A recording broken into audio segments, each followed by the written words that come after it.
Hi hello నమస్తే welcome to vibrant. YCP నుండి suspend అయిన కదిరి మాజీ ఎమ్మెల్యే సిద్ధారెడ్డి కన్నీరు పెట్టుకున్నారు. పార్టీకి ఎప్పుడు నేను ద్రోహం చేయలేదని, పార్టీనే నాకు ద్రోహం చేసిందని ఆయన ఆవేదన వ్యక్తం చేశారు.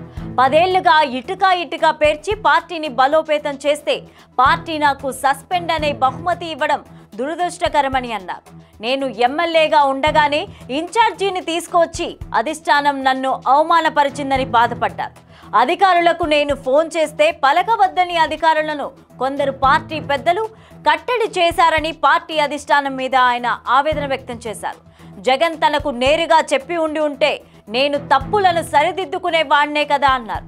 కొంతమంది వెధవలు డబ్బు కోసం, పదవుల కోసం పార్టీని నాశనం చేశారని ఆరోపించారు. ఆయన మక్బూల్ వద్ద నుంచి 10 కోట్లు తీసుకొని ఆయన్ని ఓడించారని, వారిని పార్టీ గుర్తించలేదన్నారు.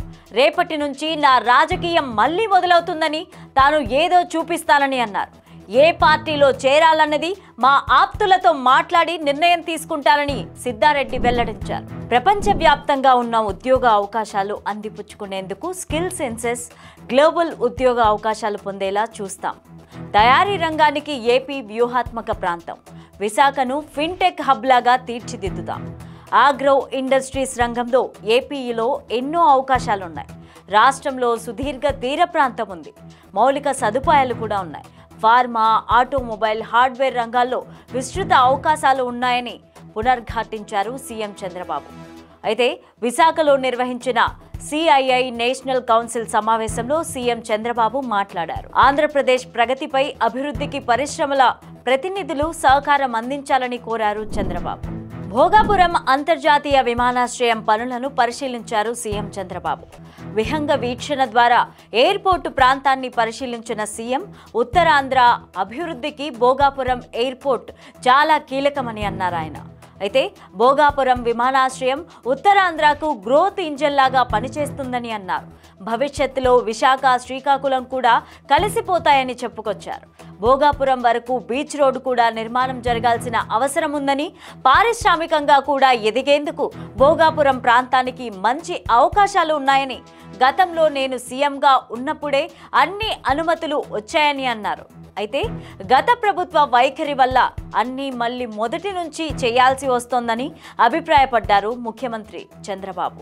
ఇప్పటి వరకు 31.8% పని మాత్రమే పూర్తయిందని, 400 కోట్లతో ఫేజ్ 1 ప్రారంభమవుతుందని, ఎయిర్పోర్ట్తో పాటుగా చుట్టుపక్కల ఉండే ప్రాంతాలు కూడా అభివృద్ధి జరగాలని, 2026 నాటికి విమానాశ్రయం ప్రారంభమయ్యేలా చర్యలు తీసుకుంటామన్నారు చంద్రబాబు. విమానాశ్రయం ప్రారంభించి ఉత్తరాంధ్ర ప్రజల రుణం తీర్చుకుంటానన్నారు సీఎం.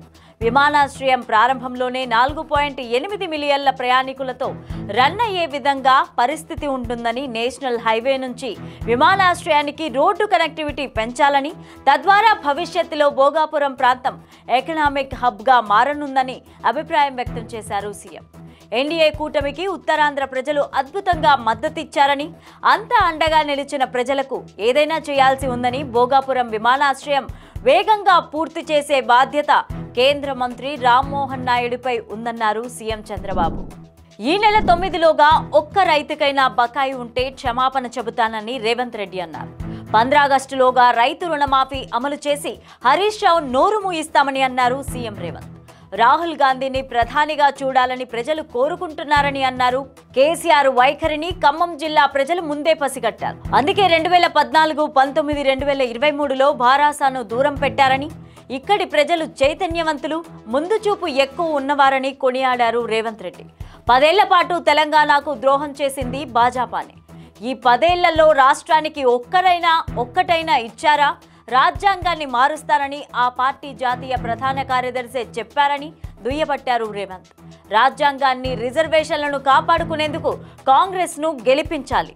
అలాగే తెలంగాణకు గాడిద గుడ్డు ఇచ్చిన కాషాయ పార్టీకి ప్రజలు బుద్ధి చెప్పడం ఖాయం. 7 లక్షల కోట్ల అప్పుతో రాష్ట్రాన్ని కేసీఆర్ మాకు అప్పగించారని అన్నారు. బట్టి విక్రమార్క గట్టి వ్యక్తి కాబట్టి నిధులు సర్దుతున్నారన్నారు. అన్ని వర్గాల ఉద్యోగులకు ప్రతి నెల 1వ తేదీనే జీతాలు ఇస్తున్నామని రేవంత్ రెడ్డి తెలియజేశారు. For more videos please subscribe to vibrant.